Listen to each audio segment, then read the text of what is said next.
Myself Dr. Swati Sharma. I am Associate Professor in Botany in Government College Jaipur. आज का हमारा topic है microbiology, history and development. Dutch scientist Antony von Leeuwenhoek ने जब सबसे पहले माइक्रोस्कोप डेवलप किया अपने प्रिमिटिव लेंसेज से, जब माइक्रोस्कोप्स को पहली बार देखा तब माइक्रोस्कोप्स की डिस्कवरी के साथ साथ में माइक्रो ऑर्गेनिजम्स की भी डिस्कवरी हुई। इसके पहले जब तक माइक्रो ऑर्गेनिजम्स को देखा नहीं गया था या उनका डेवलपमेंट किस प्रकार से होता है ये पता नहीं था, तो साइंटिस्ट ने ये बिलीव किया कि जो लिविंग ऑर्गेनिजम्स हैं जैसे कि फ्रॉग है, माइस है, माइक्रो ऑर्गेनिजम्स हैं, ये ऑर्गेनिक मैटर से डेवलप होते हैं, स्पॉन्टेनियस अपने आप ही ऑर्गेनिक मैटर से डेवलप हो जाते हैं। इसको कहा डॉक्ट्राइन ऑफ स्पॉन्टेनियस जेनेसिस और थ्योरी ऑफ स्पॉन्टेनियस जनरेशन। इसका मतलब है कि जो माइक्रो ऑर्गेनिज्म फ्रॉग, माइसिस जब देखे गए डिकेइंग ऑर्गेनिक मैटर पर, तो ये माना गया कि ये अपने आप ही उस डिकेइंग ऑर्गेनिक मैटर से ये डेवलप होते हैं।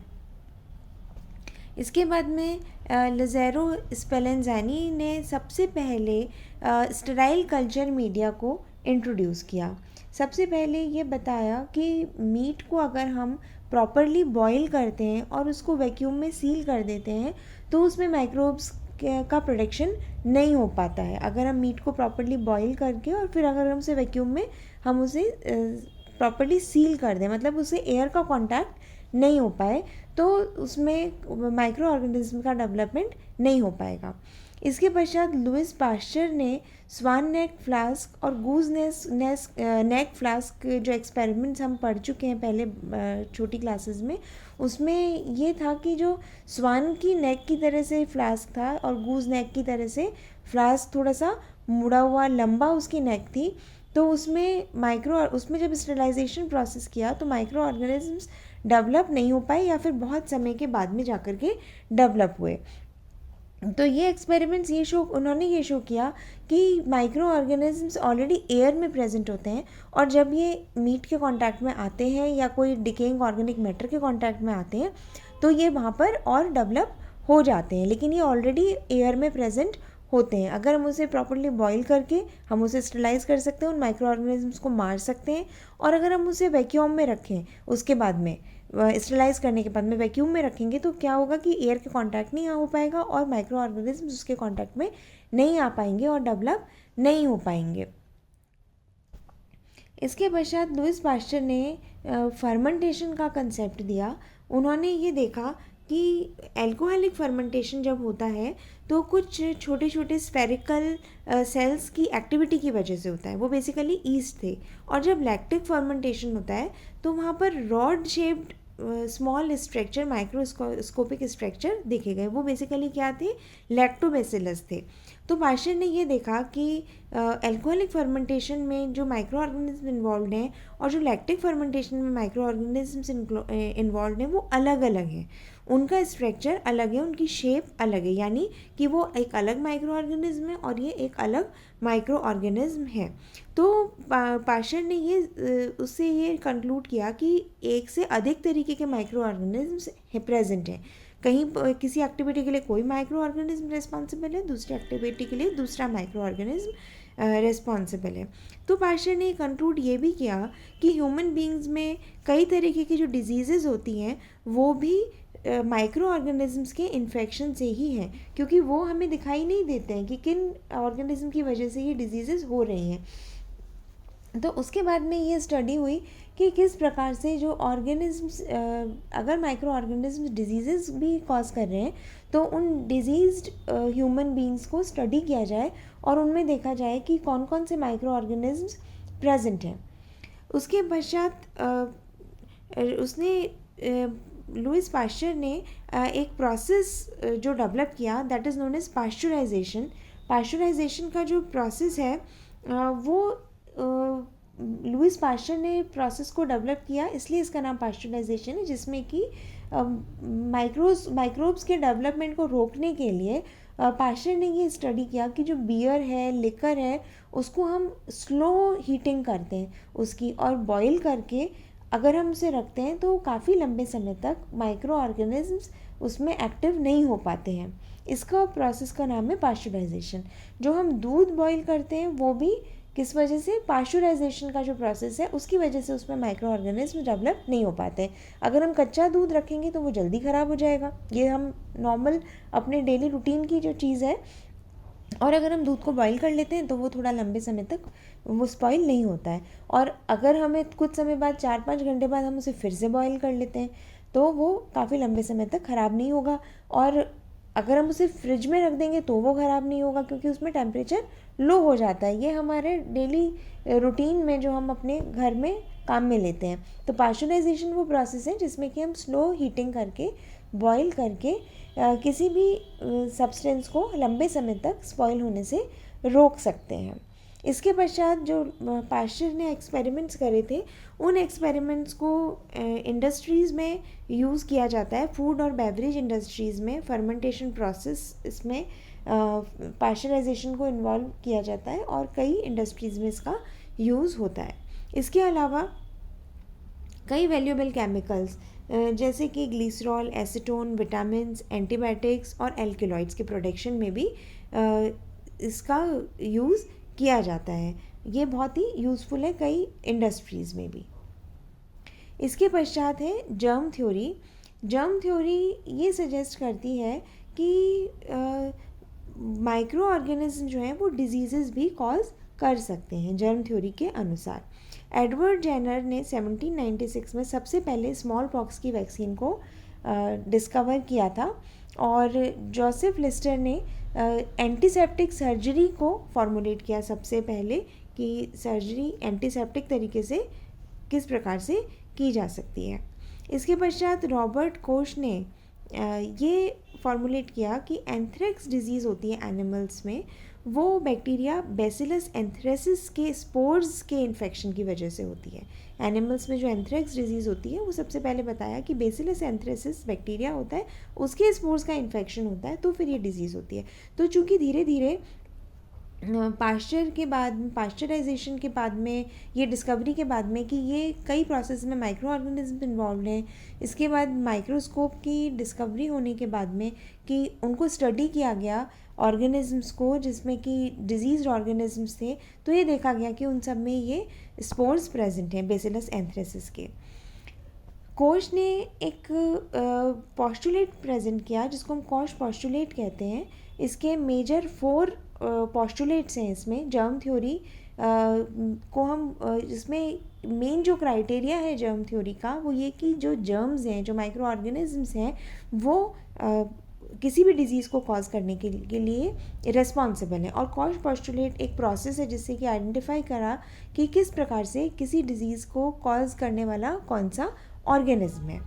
तो कॉश पॉस्टुलेट के 4 पॉस्टुलेट्स हैं इंपॉर्टेंट। पहला पॉस्टुलेट है कि जो सस्पेक्टेड ऑर्गेनिज्म को आइडेंटिफाई करना।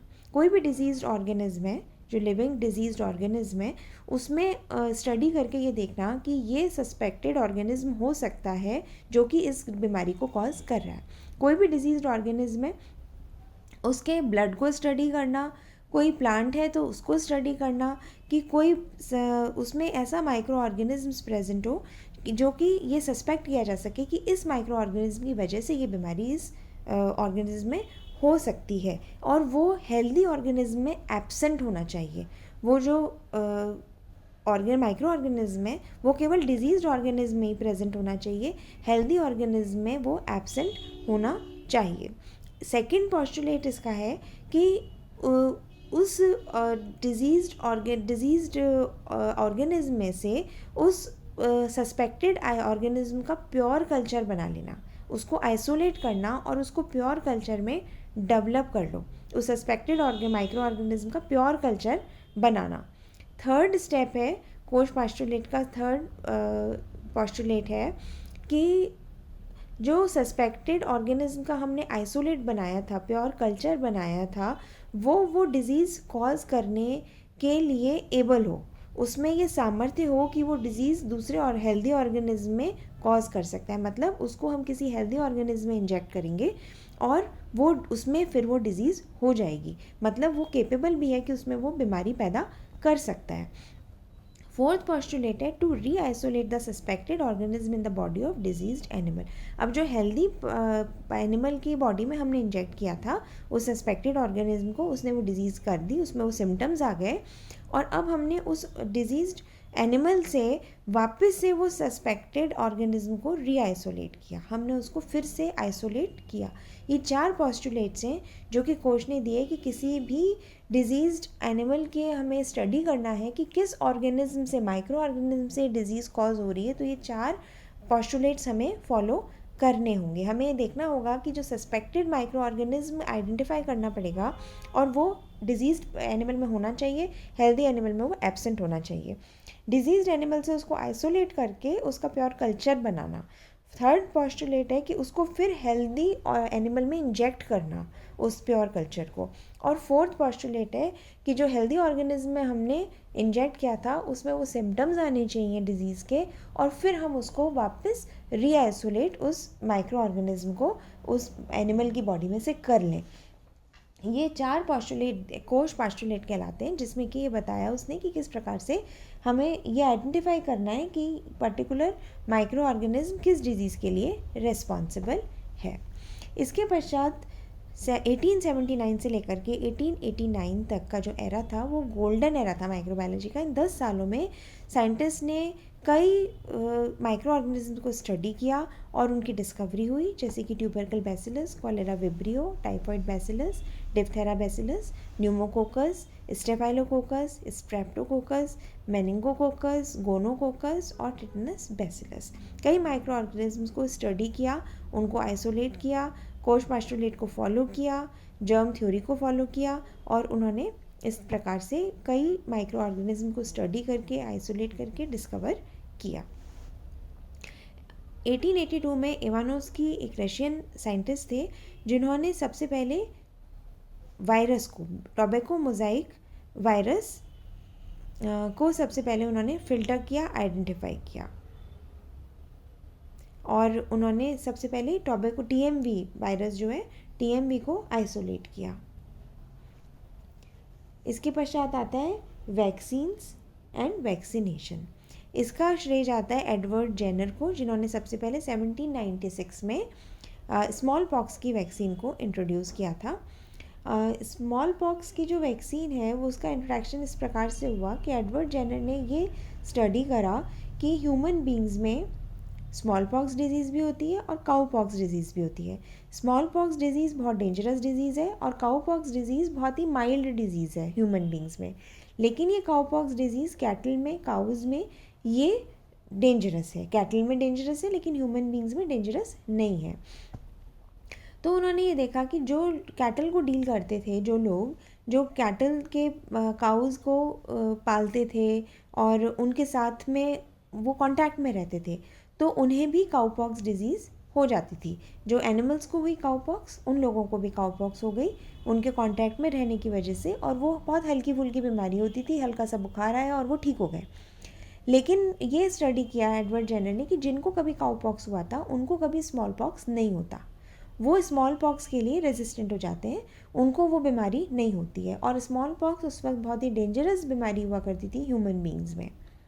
तो एडवर्ड जेनर ने किया ये कि काउ पॉक्स जो एनिमल्स में हो रखा था उस लिक्विड को उन्होंने इंजेक्ट, उसके जो लीजन्स बन जाते थे उनके उस लिक्विड को इंजेक्ट किया ह्यूमन बींग में, और ह्यूमन बींग में इंजेक्ट करने पर उन्हें हल्का सा बुखार आया, कुछ ऐसी प्रॉब्लम हुई कि हल्का फुल्का फीवर आया और वो ठीक हो गए। और जब उनको स्मॉल पॉक्स की बीमारी लेकिन उनको फिर नहीं हुई, तो सबसे पहला वैक्सीन बनाया एडवर्ड जेनर ने स्मॉल पॉक्स के लिए। और इस आधार पर वैक्सीनेशन में क्या होता है, जो वैक्सीन हम प्रोवाइड कराते हैं वो या तो डेड माइक्रो ऑर्गेनिज्म होता है या एटीन्यूएटेड माइक्रो ऑर्गेनिज्म होता है, या तो डेड होता है या फिर इनएक्टिव माइक्रो ऑर्गेनिज्म को हम बॉडी में इंजेक्ट कराते हैं। इंजेक्ट कराने के बाद उसके अगेंस्ट हमारे अंदर एंटीबॉडीज़ डेवलप हो जाती हैं और उसके बाद में वो बीमारी हमें नहीं होती है। तो आज प्रेजेंटली हमारे पास कई वैक्सीन्स हैं, साइंटिस्ट ने कई डेंजरस बीमारियों के वैक्सीन सक्सेसफुली बना लिए, जैसे कि polio, tuberculosis, diphtheria, tetanus, hepatitis B and typhoid. इसके सक्सेसफुली वैक्सीन्स अवेलेबल हैं और हम उन्हें यूज़ कर रहे हैं। रिसेंटली हम कोरोना डिजीज़ से जूझ रहे हैं और इसीलिए हम ये सारी ऑनलाइन स्टडीज़ कर रहे हैं, लेकिन इसका वैक्सीन भी हम जानते हैं कि प्रिपेयर हो गया है और धीरे धीरे लोगों को लगाया जाएगा। तो इसलिए ये जो वैक्सीनेशन है ये सबसे पहले एडवर्ड जेनर ने इंट्रोड्यूस किया, डिस्कवर किया और उसके बाद में कई बीमारियों के सक्सेसफुली डेवलप वैक्सीन्स हम कर चुके हैं, साइंटिस्ट कर चुके हैं। इसके पश्चात आता है एंटीबायोटिक्स। एंटीबायोटिक्स क्या होते हैं? ये स्पेशल टाइप के कॉम्प्लेक्स केमिकल सेकेंडरी मेटाबोलाइट्स हैं। ये सेकेंडरी मेटाबोलाइट्स कौन प्रोड्यूस करते हैं? माइक्रो ऑर्गेनिजम्स ही प्रोड्यूस करते हैं और वो दूसरे माइक्रो ऑर्गेनिजम्स को डिस्ट्रॉय कर देते हैं। उनको हम कहते हैं एंटीबायोटिक्स। हम एंटीबायोटिक खाते हैं, कोई भी बीमारी हमें इन्फेक्शन होता है, बुखार होता है, वायरल इन्फेक्शन हुआ, बैक्टीरियल इन्फेक्शन हुआ, हम एंटीबायोटिक्स खाते हैं। एंटीबायोटिक्स वास्तव में क्या है? ये माइक्रो ऑर्गेनिज्म द्वारा ही प्रोड्यूस किए हुए सेकेंडरी मेटाबोलाइट्स हैं जो कि किसी दूसरे माइक्रो ऑर्गेनिज्म को डिस्ट्रॉय कर देते हैं। इनके यूज़ को हम कहते हैं एंटीबायोसिस। इसकी जो सबसे पहले डिस्कवर हुआ था वो हुआ था पेनिसिलिन और ये डिस्कवर किया था अलेक्जेंडर फ्लेमिंग ने और फंजाई पेनिसिलियम क्राइसोजेनम से ये आइसोलेट किया था, पेनिसिलियम क्राइसोजेनम से। और ये मेनली निमोनिया और मेनिंजाइटिस, यूरिनरी ट्रैक्ट इन्फेक्शंस को कंट्रोल करने के लिए काम में लिया जाता है इस एंटीबायोटिक को। तो इस प्रकार से सबसे पहले जो डेवलप हुई थी एंटीबायोटिक वो पेनिसिलिन डेवलप हुई थी। इसके बाद में कई एंटीबायोटिक्स हैं जैसे कि स्ट्रेप्टोमाइसिन, टेट्रामाइसिन, टेरामाइसिन, पॉलीमिक्सिन, ये कई एंटीबायोटिक्स हमारे पास अवेलेबल हैं जो कि अलग अलग माइक्रो ऑर्गेनिजम्स के सेकेंडरी मेटाबोलाइट्स हैं जो अलग अलग बीमारियों को कंट्रोल करने के काम में आती हैं। इसके पश्चात कई साइंटिस्ट ने अलग अलग माइक्रो ऑर्गेनिजम्स के जेनेटिक मटेरियल को स्टडी किया और उनमें डीएनए प्रेजेंट है, जेनेटिक मटेरियल आरएनए प्रेजेंट है, ये सब स्टडी किया और ये पता लगा उनके कंप्लीट स्ट्रक्चर की स्टडी 20th सेंचुरी में काफ़ी स्टडीज़ हुई जिसमें कि Beadle Tatum, Avery MacLeod, McCarty, इनकी इम्पॉर्टेंट डिस्कवरीज़ हैं जो कि बताती हैं कि सारे ऑर्गेनिज्म में DNA as a genetic material present होता है।